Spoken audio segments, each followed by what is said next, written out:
Bien-aimés, nous sommes venus pour clôturer une séance de 3 jours de séminaire sur les couples.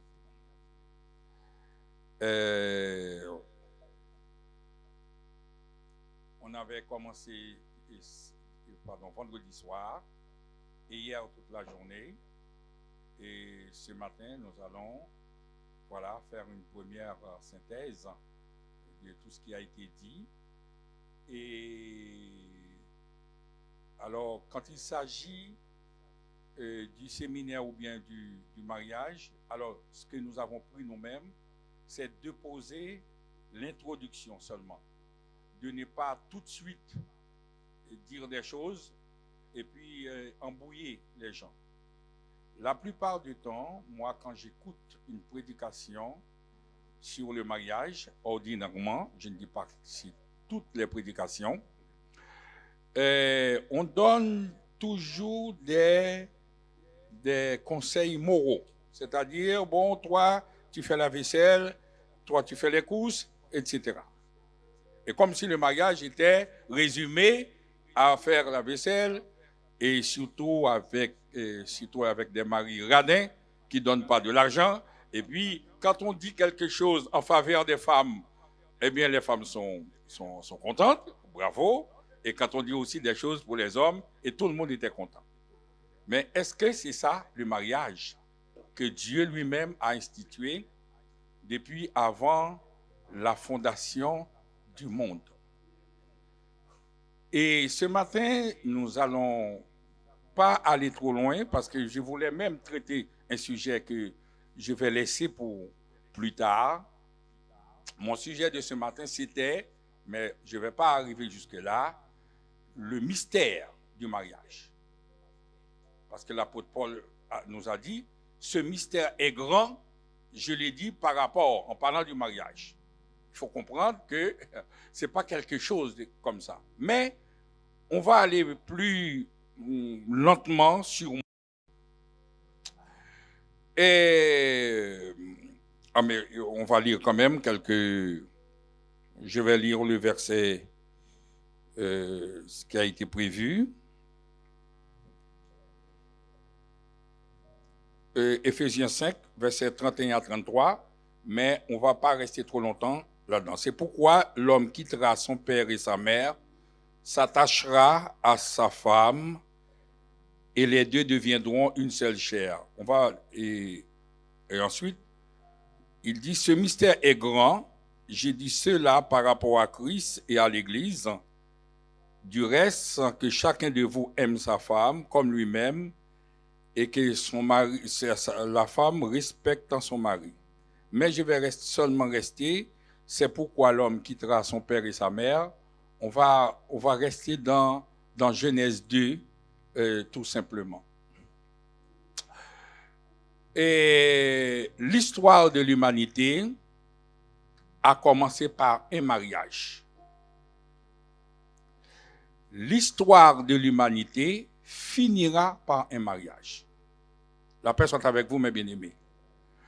Donc, dès là seulement, je peux constater que le mariage n'est pas un accident, n'est pas un incident, c'est quelque chose qui a été conçu, prévu depuis longtemps et même avant la fondation du monde par Dieu même.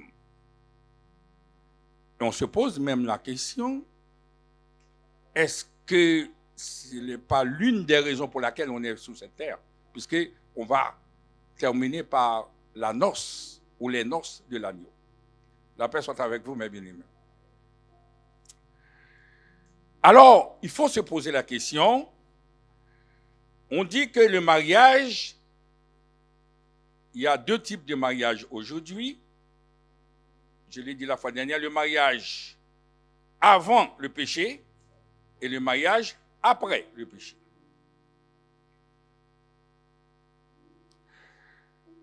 On a dit le mariage est d'ordre créationnel, c'est-à-dire que depuis la création, il y a eu le mariage. Or, il faut se rappeler, ce Dieu qui a créé, ce Dieu cohérent, je l'ai dit souvent ce mot, ce Dieu conséquent, ce Dieu de sagesse, ce Dieu qui ne fait rien comme ça au hasard, pourquoi a-t-il mis le mariage pendant la création?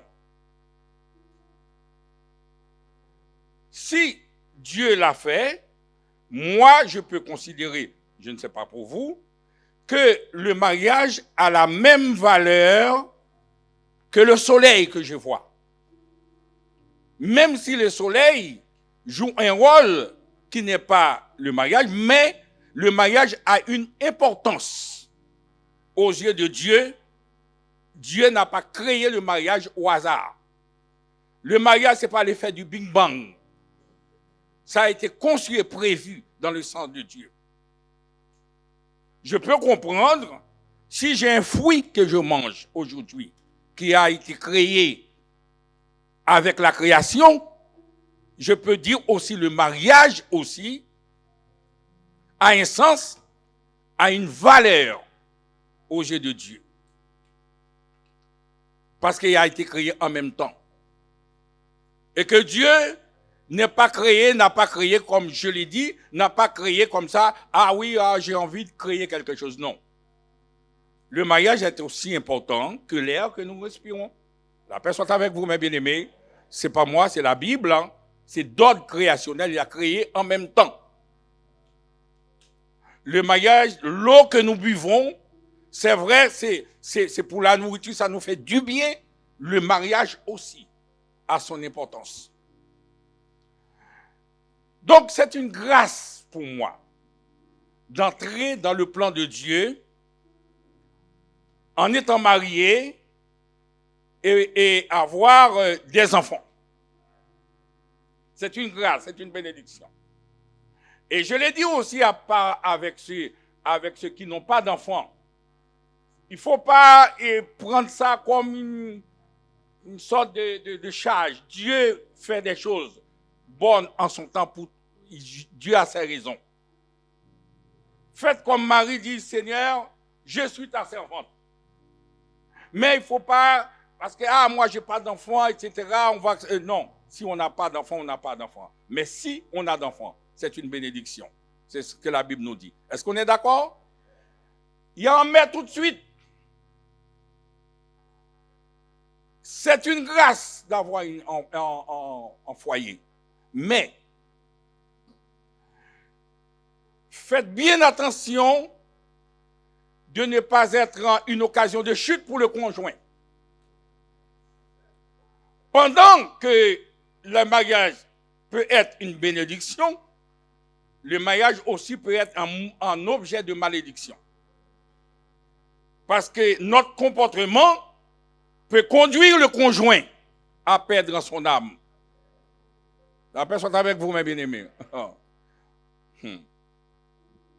Et ça, on l'oublie. Notre comportement, ou bien nos comportements comme vous voulez, peut conduire nos 4, 5, 6 enfants à quitter le monde, à entrer dans le monde, pardon, à quitter l'église. Et à un sujet de condamnation totale. Donc, c'est-à-dire par un mariage qui aurait dû être quelque chose pour notre épanouissement, pourrait devenir, maintenant pour nous conduire en enfer, le feu qui ne s'éteint point. Et c'est pour cela, si Dieu nous donne de nous marier, mes bien-aimés, nous devons chercher à comprendre quelle est la volonté de Dieu dans mon mariage et pourquoi il m'a donné cette femme, il m'a donné, voilà. Les enfants, mes bien-aimés, bien souvent, sont pour rien, sont victimes. Ils sont créés pour vivre dans une atmosphère avec la présence du Père et la présence de la Mère. Et maintenant, c'est éparpillé, volatilisé un peu partout. Donc, nous devons faire très attention. La paix soit avec vous. La paix soit avec vous, mes bien-aimés. Et comme dit un prédicateur, vous n'êtes pas fâché? Non. Il y a un prédicateur qui dit ça souvent. Oh, gloire à Dieu Seigneur. C'est très compliqué, mes bien-aimés. C'est pas si facile. C'est pas si facile que ça.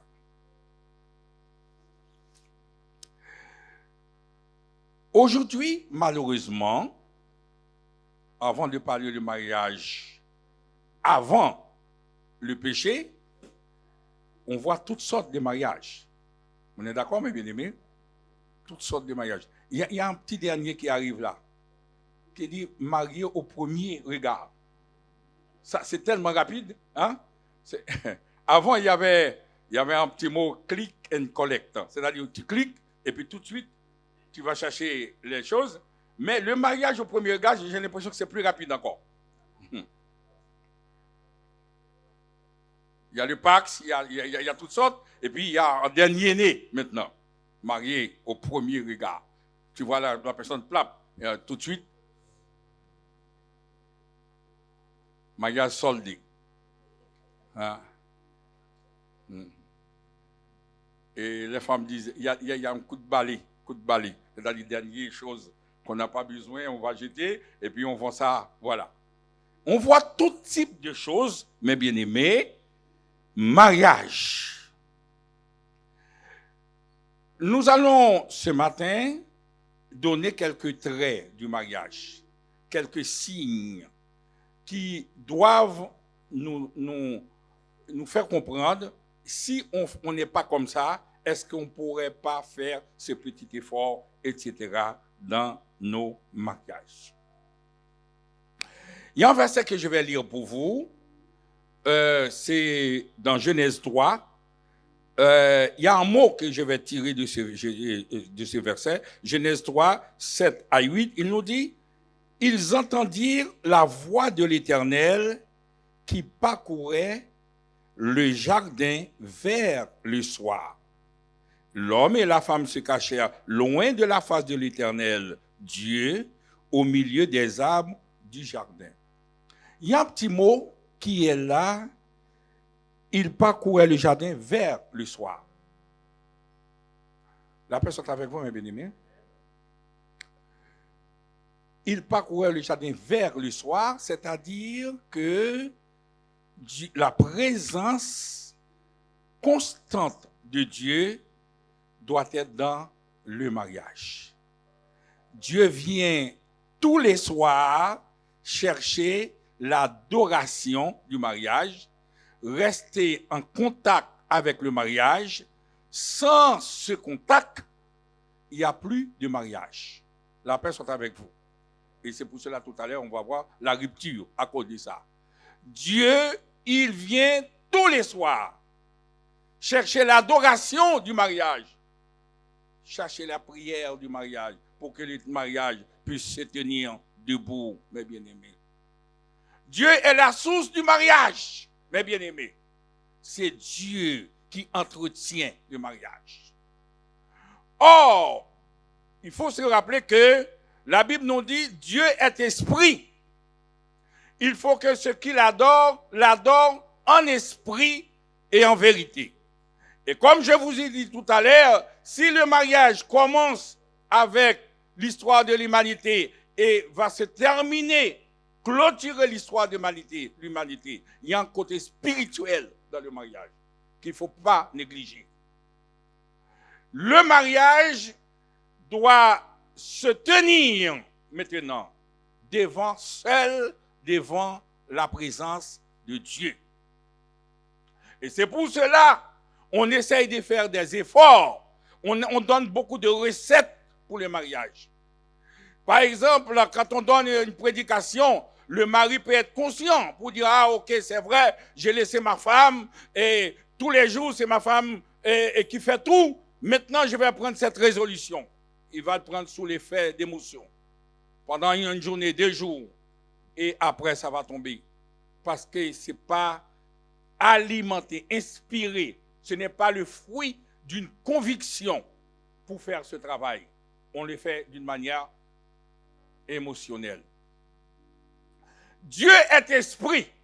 Si Dieu est esprit, la Bible nous dit qu'il faut que ceux qui l'adorent aussi en esprit et en vérité. Donc, c'est-à-dire, le mariage est spirituel, l'homme et la femme à un côté spirituel. Il faut qu'on arrive à porter d'une manière spirituelle le mariage devant Dieu pour que Dieu puisse alimenter ce mariage, nourrir ce mariage, guider ce mariage, accompagner ce mariage, inspirer ce mariage, orienter ce mariage, garder ce mariage. Et sans cela, mes bien-aimés, sans cette source, eh bien, le mariage va être un mariage comme on voit aujourd'hui. Ça va être un mariage comme on voit aujourd'hui parce que le mariage n'est pas bâti sur le roc, à savoir Christ, mais le mariage est bâti sur le sable. Deux personnes qui se marient pour la première fois sont sincères. C'est pas parce que le mari, quand ils sont venus devant tout le monde, le mari dit oui, j'accepte. C'est un oui sincère. La femme est sincère. Mais sauf que cette sincérité n'est pas bâtie sous Christ. C'est sous la chair seulement. Et maintenant, malgré les efforts qu'on peut faire, mais si ce n'est pas construit sur le roc solide, à savoir Christ, le mariage ne se tiendra jamais. Alors, le premier signe qu'on reconnaît un mariage béni, c'est un mariage qui est connecté avec le Père, le Fils et le Saint-Esprit.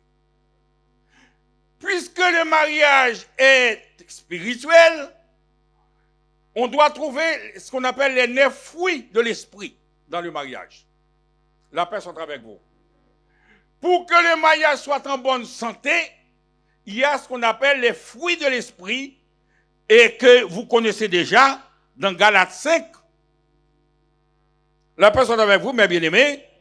Les fruits de l'esprit, c'est l'amour d'abord. Tout à l'heure, on a chanté l'hymne à l'amour.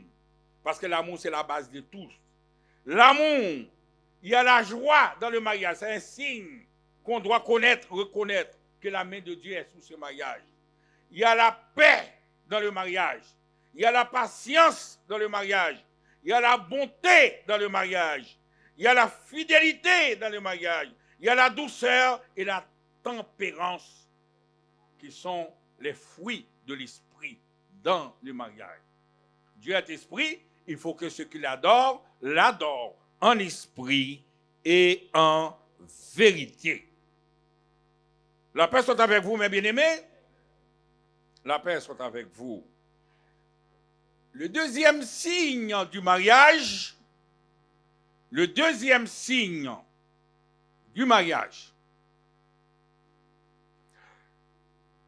c'est Genèse 2, 25 qui nous dit « L'homme et la femme étaient tous deux nus et ils n'en avaient point honte. » Et le verset contraire maintenant, l'homme et la femme étaient tous deux nus, ils n'en avaient point honte. Et ici, nous voyons la transparence. La nudité ici, c'est celui qui ne cache rien du tout. La paix soit avec vous, mes bien-aimés. La nudité dans le mariage, c'est celui qui ne cache rien du tout à son épouse.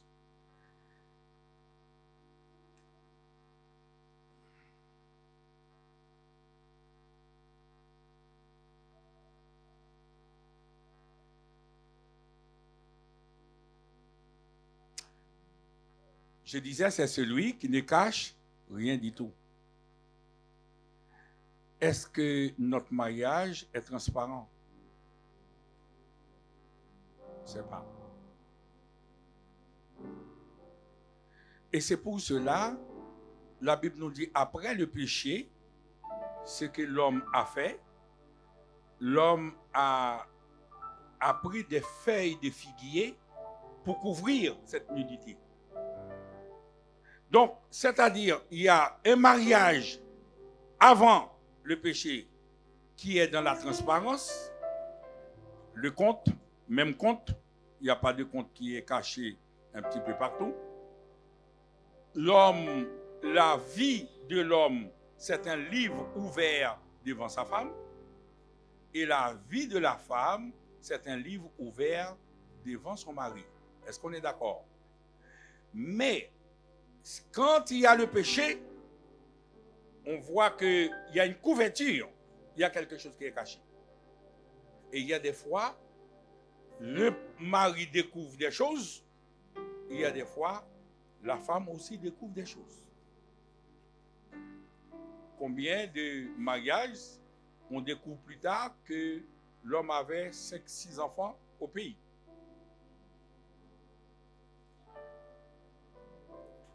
Donc, il n'y a pas de transparence. Est-ce qu'on est d'accord, mes bien-aimés? Alors, je dis aux jeunes, mes bien-aimés, même si vous aimez cette femme, etc., malheureusement, si dans votre passé, vous avez des échecs, au lieu que ça remonte une fois, vaut mieux de les dire.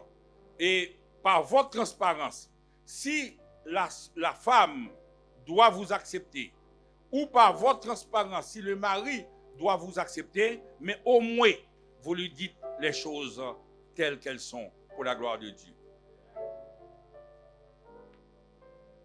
Parce que le problème qu'il y a, l'ennemi est là. Il y en a au pays, il y en a un qui est au courant. Qui viendra tôt ou tard mettre son grain de sel, mes bien-aimés. La personne avec vous, mes bien-aimés. L'homme et la femme étaient nus. Et imaginons la nudité dans tout, mes bien-aimés. Je parle de compte, je parle de ceci, je parle de cela, je parle de tout. Il y a cette nudité, c'est un signe visible que le mariage est en bonne santé quand on n'a rien à cacher à sa femme et rien à cacher à son mari. La personne avec vous, mes bien-aimés. La personne avec vous, mes bien-aimés. Il faut faire en sorte, parce que malgré ça, vous allez entendre des choses. Ah, ta femme, ah, je connaissais cette femme, je connais ton mari, etc. Mais il faut avoir confiance que mon mari me dit tout. Il faut avoir confiance que ma femme me dit tout. Ce n'est pas vous. Parce que sinon, mes bien-aimés, le foyer peut détruire en un clin d'œil, comme on dit, mes bien-aimés. Les yeux de l'un et de l'autre s'ouvrirent, ils connurent qu'ils étaient nus, ayant cousu des feuilles de figuier, ils s'en firent des ceintures.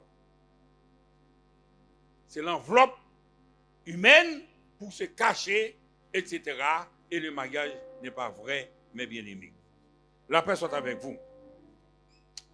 Donc aujourd'hui, si le mariage est d'ordre créationnel, si le mariage a une vision devant Dieu, si le mariage n'est pas le fait du hasard, il faut que chacun de nous puisse être révélé et comprendre quelle est la volonté de Dieu pour mon foyer, qu'est-ce que Dieu attend de moi, ma femme, mes enfants, ma santé, ma vie intellectuelle et mon emploi. Qu'est-ce que Dieu attend de moi maintenant? Quelle est ma place dans la création? Parce que Dieu attend le mariage jusqu'à la fin maintenant pour fêter avec moi les noces de l'agneau. Alors, si la Bible, merci beaucoup, si la Bible nous dit de quitter son père et sa mère pour s'attacher à sa femme, il y a toute une vérité là-dedans.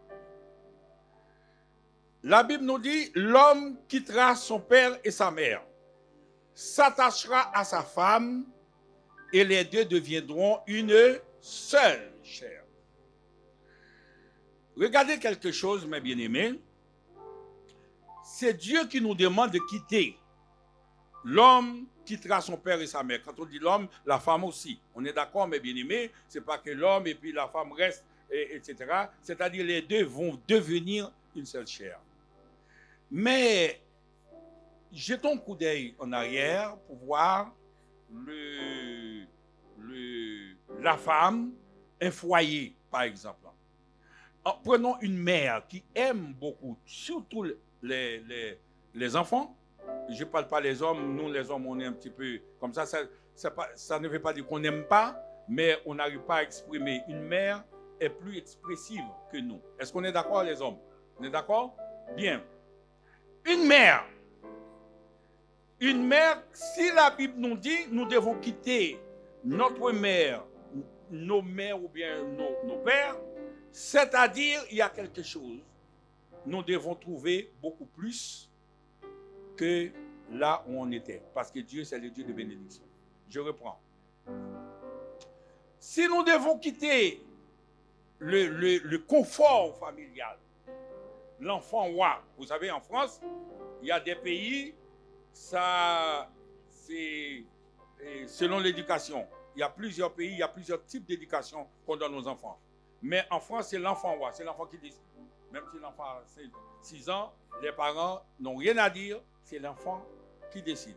La plupart, heureusement que ce n'est pas le cas de tout le monde, mais il y a certains foyers, c'est l'enfant qui décide. Voilà. Et surtout en France, c'est l'éducation générale qu'on donne aux enfants. Mais aux États-Unis, dans d'autres pays, il y a ce qu'on appelle l'équilibre. Il y a les parents, il y a l'enfant, il y a la composition. Il y a la mère, le père et les enfants. Chacun essaye d'équilibrer les choses. Il y a en Afrique, c'est l'enfant. Si on veut connaître si c'est un parent qui a une belle image, c'est au travers de son enfant.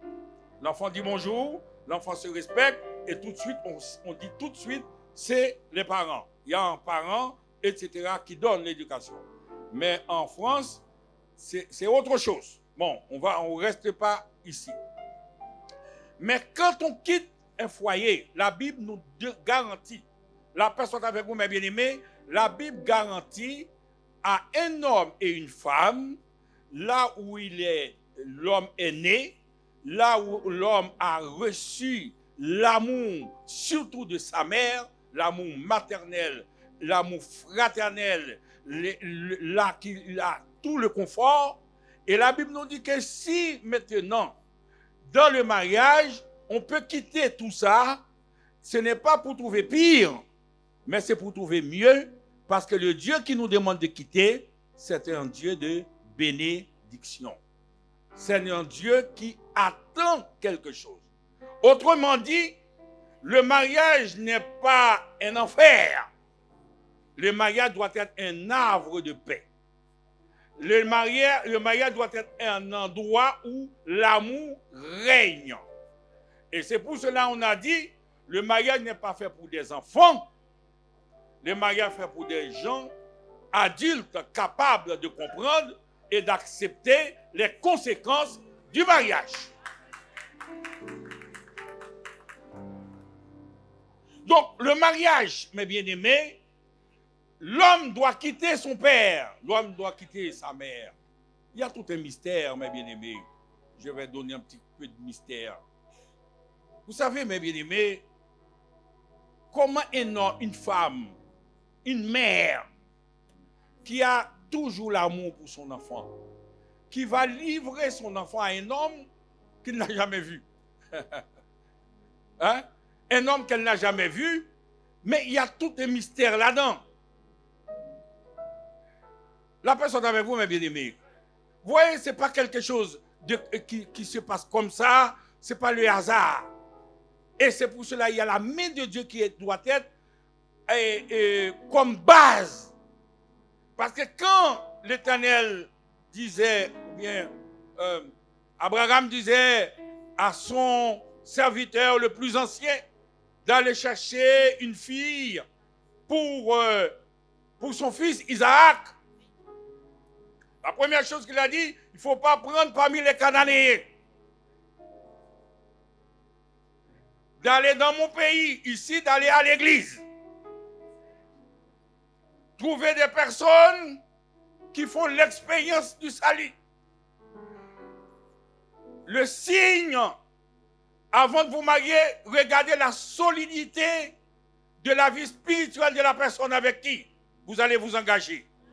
Parce que tout dépend, comme on l'a dit au départ, tout dépend de sa consécration avec Dieu. Parce que sinon, c'est la catastrophe totale, mes bien-aimés. On ne se marie pas parce que le mari est beau.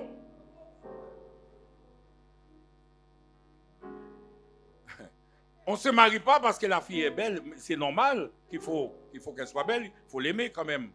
On est physique. Mais ce n'est pas une garantie. Est-ce qu'on est d'accord, mes bien-aimés? La plus grande et la meilleure garantie, c'est sa solidité spirituelle. C'est parce que cette personne-là, et je vous dis une chose, mes bien-aimés, quand on aime Christ, on est beau aussi. Amen. Oui, c'est vrai. Une personne qui a des dons, des talents, même s'il était, excusez-moi, moche, mais il y a tellement de dons et talents de cette personne. Quand cette personne va chanter pour Christ, et moi j'ai remarqué quelque chose, mes bien-aimés, les hommes, alors je vais dire un peu moches, toujours des belles femmes. Et pas vrai, mes bien-aimés? Amen. Alors, je dis ça, voilà. Non, c'est-à-dire le critère du choix doit être un critère spirituel parce que Dieu qui a créé le mariage, il est esprit et que nous devons l'adorer en esprit et en vérité. Et seul un mariage qui est bâti sur le roc, sur Christ, sur le Saint-Esprit, c'est seul ce mariage. N'oubliez pas, mes bien-aimés, le mariage d'avant, c'était un mariage où Dieu était toujours le roi de ce mariage. Quand on dit que, on regarde le récit biblique, on dit que Genèse 1er, Dieu a créé, Genèse 2, il a refait la création sous une autre forme, et Genèse 3 tout de suite, ce n'est pas le lendemain après la création, et puis il y a le péché qui est arrivé, c'est pas ça. L'homme et la femme ont vécu longtemps dans la perfection devant Dieu. C'est ce qu'on appelle les antériorités de Dieu, c'est-à-dire qu'il y a des choses que Dieu ne nous donne pas, mais Adam et Ève ont vécu longtemps dans la sainteté, dans le respect, dans l'amour parfait de Dieu. Avant le péché, c'est ce qu'on appelle l'état d'innocence de l'homme. C'est-à-dire arrivé, et c'est pour cela, et il a dit, l'homme et la femme étaient tous de nus. Et depuis longtemps, il y a la transparence. Il y a une vie où Dieu avait toujours sa place. Et c'est pour cela la Bible nous dit, Dieu vient tout naturellement un soir, comme d'habitude, pour recevoir, parce que l'homme était créé pour rendre gloire à Dieu, pour rendre culte raisonnable à Dieu. Dieu vient tout naturellement pour recevoir ce qu'il a l'habitude de voir, peut-être pendant 1000 ans, peut-être pendant 2000 ans, car un jour, c'est comme 1000 ans, et 1000 ans, c'est comme un jour. Dieu vient pour recevoir son adoration, parce que l'homme était créé, et la femme, pour se compléter, pour rendre un culte à Dieu, au nom de Jésus. Et ces jours-là, il y a cet incident. C'est la femme et l'homme qui ont pris la fuite devant Dieu. Mais Dieu était resté toujours fidèle. Ce n'est pas parce que Dieu ne savait pas, mais Dieu est venu quand même pour recevoir son adoration. Et à ce moment-là, à cause du péché, l'homme s'est trouvé qu'il n'était pas en mesure de rendre cette adoration maintenant. Et le péché à tout gâcher et à tout bloquer. Et c'est pour cela, mes bien-aimés, pour arrêter là avec vous, Jésus est venu rétablir cette relation. Jésus va dire, au commencement, il n'était pas ainsi. C'est pourquoi maintenant, il a expliqué maintenant, c'est à cause de la dureté de votre cœur. Mais au commencement, il n'était pas ainsi. C'est-à-dire, Dieu nous renvoie toujours l'Église au mariage du commencement. Le mariage après le péché n'est pas pour vous, mais c'est le mariage du commencement. Le mariage primitif.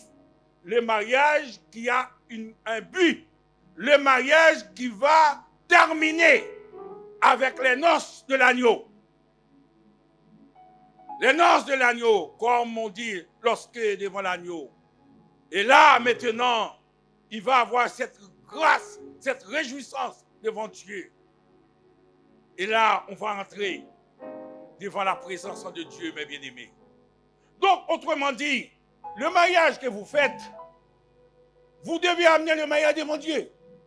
Vous devez traverser la personne avec vous, mes bien-aimés. Puisque le mariage a commencé et le mariage va terminer, c'est que vous avez ici, que le mariage soit bien, que vous êtes trompé, que vous n'êtes pas trompé, vous devez amener cet homme devant Dieu jusqu'à ce que Christ revienne. Il n'est pas prévu de divorce dans le mariage, mais ça peut arriver. Il y a des cas exceptionnels que la Bible dit. Moi, on ne va pas entrer là-dedans. Il y a des cas exceptionnels. Il y a des cas exceptionnels qu'on ne rentre pas. Mais si Dieu peut nous éviter de ça, c'est une grâce. La paix soit avec vous, mes bien-aimés. La paix soit avec vous. Et, mes bien-aimés, même un mariage recomposé, s'il est recomposé, les deux personnes ont accepté de faire le mariage, vous faites attention pour ne pas faire souffrir personne. La paix soit avec vous, mes bien-aimés. La paix soit avec vous. La paix soit avec vous. Parce que, vous savez, on est responsable. Ma femme est responsable de ma vie. La paix soit avec vous. Je reprends. Elle est responsable parce qu'elle peut me conduire, me pousser. Comme moi aussi, je pourrais être une occasion de chute. La paix soit avec vous, mes bien-aimés. La paix soit avec vous. Attention, le mariage, c'est un engagement qu'on a pris devant Dieu, dans les bons comme dans les mauvais jours, dans la santé comme dans la maladie, et jusqu'à ce que la mort nous sépare.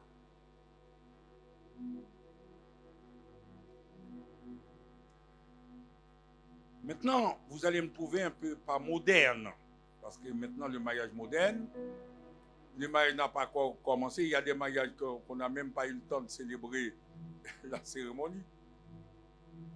Dans la voiture, il y a tellement, j'ai tellement vu des choses, mes bien-aimés. Vous savez, j'ai deux expériences. Une expérience maritale avec mon épouse et une expérience pastorale. Et j'ai vu des choses, mes bien-aimés. Des dégâts du mariage, des catastrophes dans le mariage. Des mariages qui commencent, qu'on n'a même pas eu le temps de bénir ici. Dans la voiture, il y a tellement de choses, on a fait demi-tour et puis le mariage s'est arrêté. Heureusement, bon, comme ils sont toujours mariés, puisqu'ils étaient passés devant la mairie déjà. Voilà. Ouais. J'ai vu aussi des personnes qui se sont des foyers complètement éclaboussés, mais avec la raison, le Saint-Esprit, le mariage est recollé, solide, avec des témoignages. Eh bien aimé, j'ai vu des gens qui ont quitté, etc. Et puis, ils finissent par comprendre avec le tout, avec beaucoup de réflexion, parce que ordinairement, dans un mariage, c'est rare qu'il y a des causes graves. C'est surtout des petites choses qu'on pouvait régler. Ordinairement, ce sont des choses. L'autre a dit, moi, je ne veux pas. Eh bien, chacun reste sous sa position. Eh bien, voilà, on casse le mariage. Mais ordinairement, ce sont des choses. C'est pour cela on répète, mes bien-aimés. Le mariage n'est pas fait pour des enfants. Il faut réfléchir longtemps. La paix soit avec vous, mes bien-aimés. Réfléchissez longtemps. Parce que on est responsable des enfants, on est responsable de l'autre et on est responsable de beaucoup de choses, bien sûr. On est même responsable, je l'ai dit déjà pour m'arrêter là, il y a des fois, il y a des gens qui nous voient comme étant un couple exemplaire et on ne fait pas attention. Hey, est-ce que vous m'écoutez là maintenant? Et maintenant, quand le mariage est cassé, non seulement les enfants, non seulement le conjoint qui est victime, ou bien les deux conjoints sont victimes, mais aussi il y a ce qu'on appelle des effets collatéraux.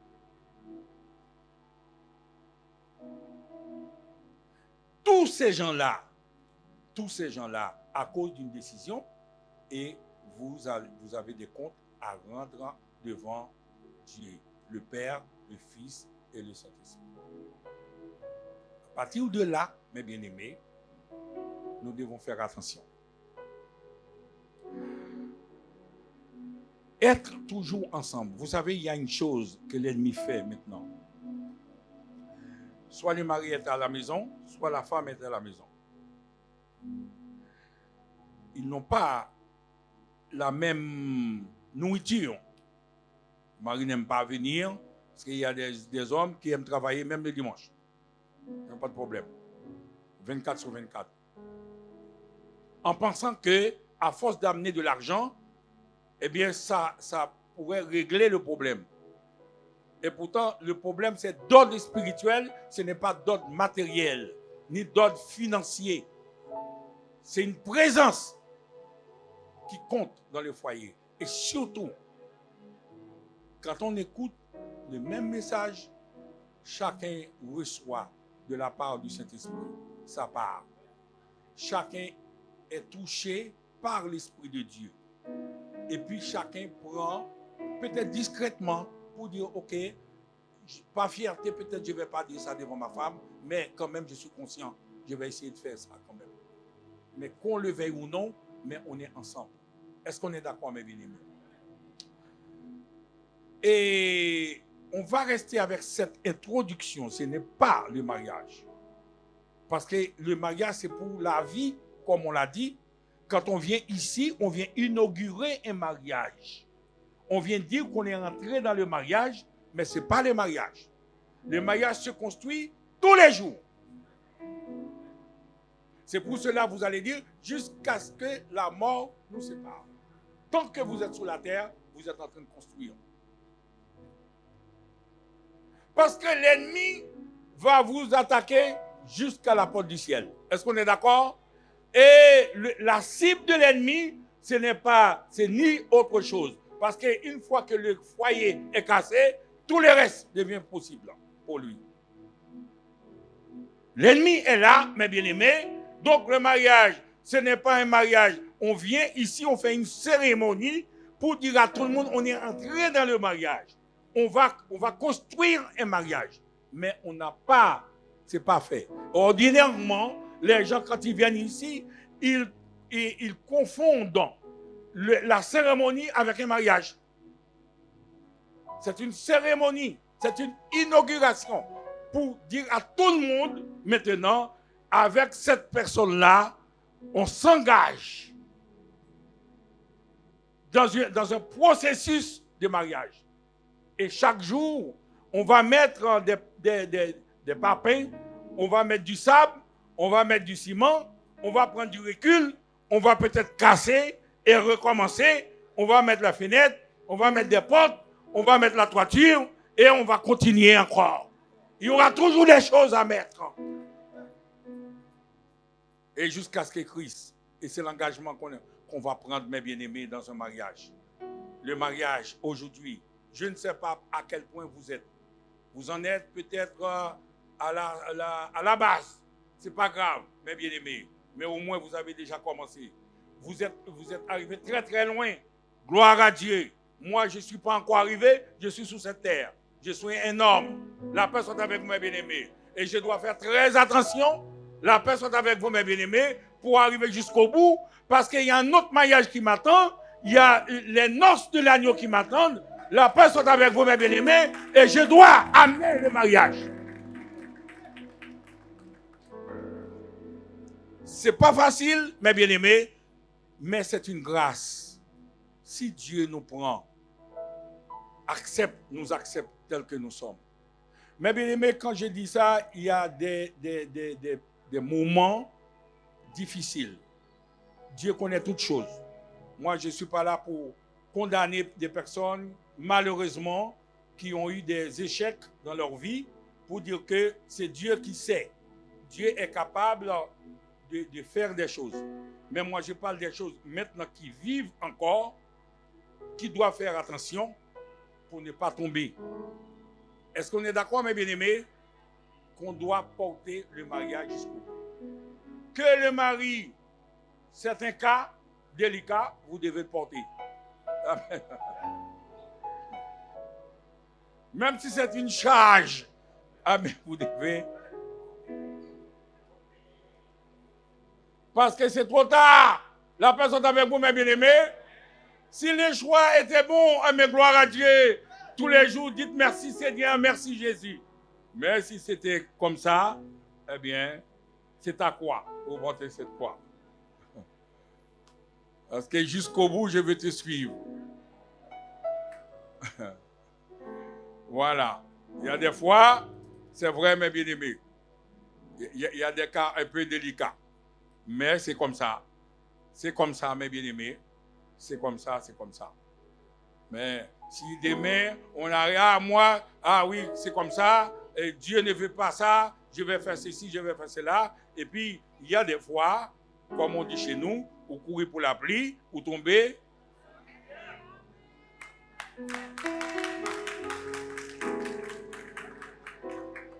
Et je dis ça en créole, bien souvent, ce n'est pas un petit rivière, non? Il y a une rivière tombée au pas sortir, non? Que Dieu nous bénisse, mes bien-aimés, que Dieu vous bénisse.